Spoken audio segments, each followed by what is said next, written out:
Obviously, he could have went either way. He did want to get his degree. That's important to him. And he decided to come back and lead our team, you know. And Josh had the opportunity to, he could have came out, but he only played 1 year after sitting a year.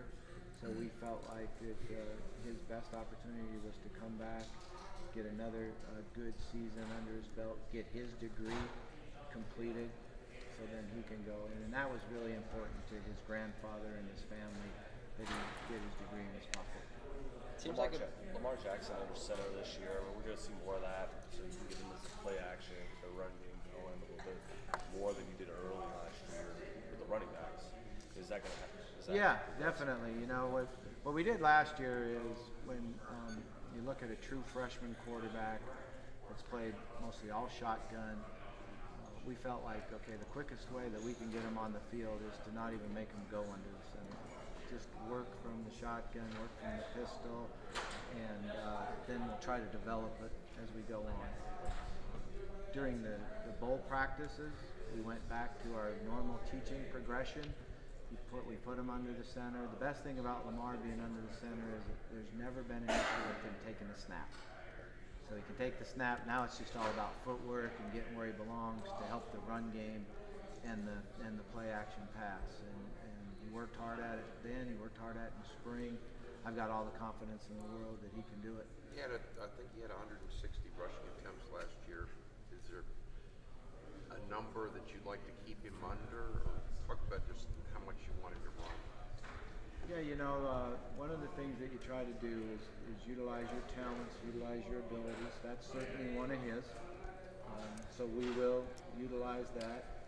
One of the things about quarterbacks is it's hard to measure how many rushes you can have, because some of it is when things break down, or plays break down, or protections break down, and you just use your ability and go make a play.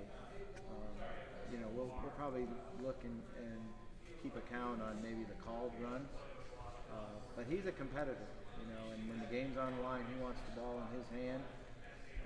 He doesn't get hit hard because he's quick. He's one of the fastest and quickest guys on the field, so we haven't seen him take too many, hard hits. So that's a good thing. Coach, he talked about improving in this setting. Talk about getting him some help. Getting him some help to be more comfortable, and he said he feels at home now.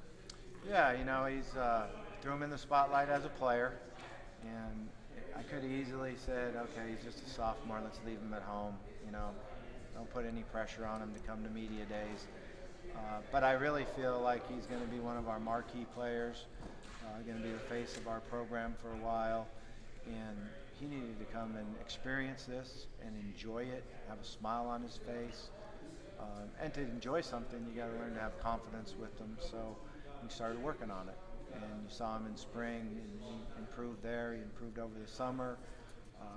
It was fun that he was up at 5 o'clock this morning, ready for the plane, which was actually a little earlier than I got out of the bed. So I was excited that he had called Andy Wagner early this morning and was ready to go with some excitement and energy.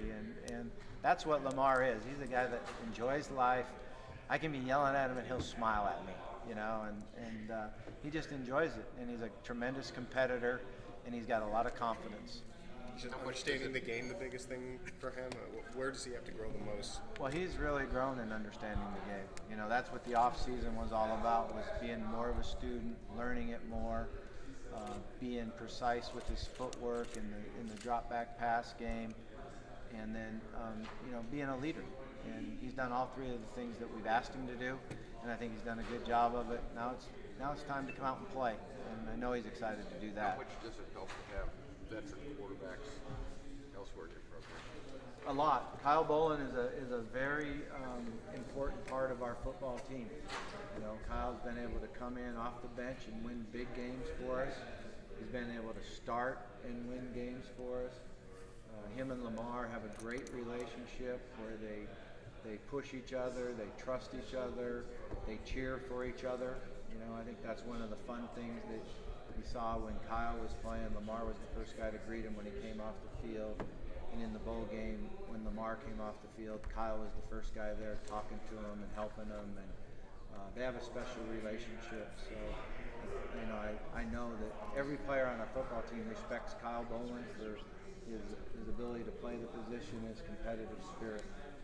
Coach, keep the same when it comes to the It's a Atlantic. bright light there, no? Yeah. When it comes to the Atlantic, I mean, you've got the FSUs and Clemsons, etc. It says that you guys are going to play with a chip on your shoulder. Is it as simple as you got to beat those programs, take the next step? No, it's not as simple as that because you got everybody else out there too. You know, I think that's the fun thing about the ACC is every team that we play has very good players.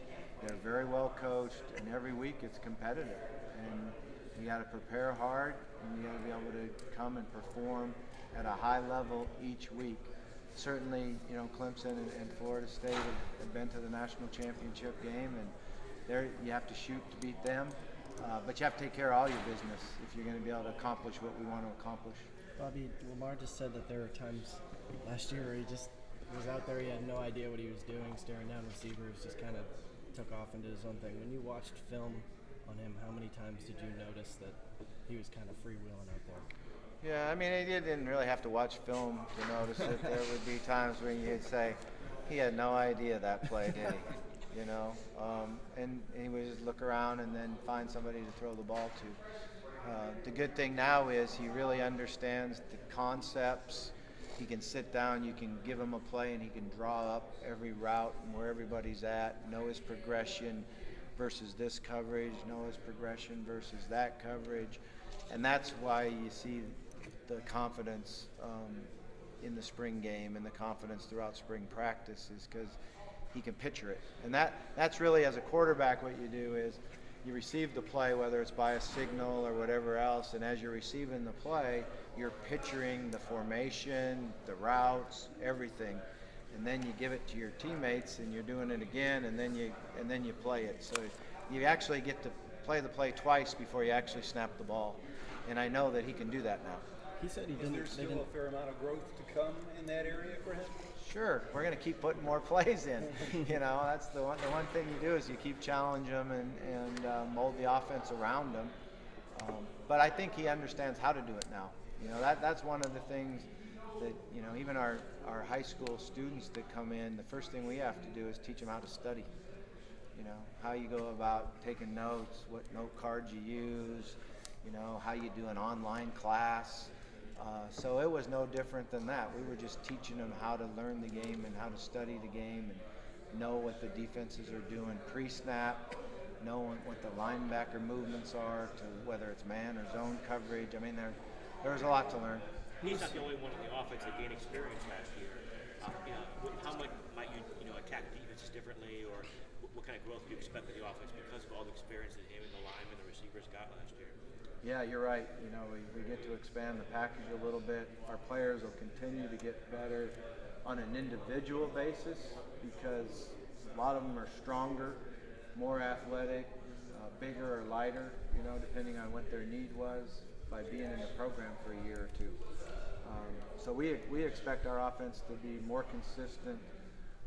Our offense needs to get to the point where every time we take the field, we expect to go score. Because that's the tradition at Louisville offense is when you step on the field, you expect to go score. Bobby, what did you think of the offensive line in the spring, improvements they may have made, and then, you know, just your expectations for how much better they could be, that they were all freshmen last year, basically. Yeah, we made a lot of strides. You know, we made a lot of strides. We didn't have the assignment errors that come with experience, you know, which allows you to utilize your technique, and you're not thinking. You know the play, you know your assignment. Now I can go play fast. And one of the things you try to do is be a fast football team, and it doesn't all correlate to your 40 time. It correlates to really having an understanding of what we're doing and what the defense is doing, so that you don't hesitate.